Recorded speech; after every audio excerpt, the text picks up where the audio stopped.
Cold intimacy, minus 67 degrees Celsius. At that temperature, steel turns to sugar glass, and breath becomes a spray of needles. Skin stings as if salted, unprotected lungs seize. A human being without shelter lasts a quarter of an hour at most. That was the weather. No metaphor, just numbers. When a woman decided to do the one thing even the most reckless men of the Kolyma camps called lunacy, walk away from the pole of cold and the ditch of despair, with nothing behind her but guards and hounds, and a promise to herself she would not die where the map ended.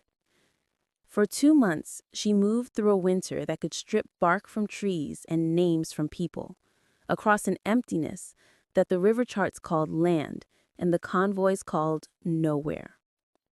Behind, rifles, a siren, the rumor of dogs. Ahead, nearly 2,000 kilometers of frozen forest. To some, she became a rumor, to others, a warning.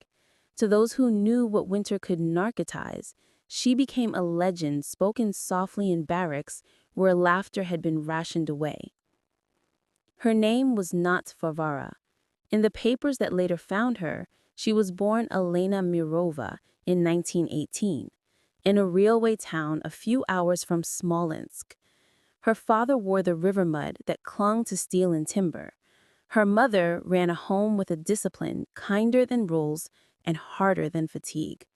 The only unusual thing about Elena as a child, neighbors said, was her stubborn spine. Once, when she was 9, she sat at the end of the footbridge over the creek during an ice fog, arguing with her older brother about who would give up first and go inside. He cracked first when his eyelashes froze to each other. She stayed until sundown, silent, bluish, refusing to move until the argument had a winner. Her mother wrapped her in a quilt and scolded her hands back to pink. Elena did not say sorry.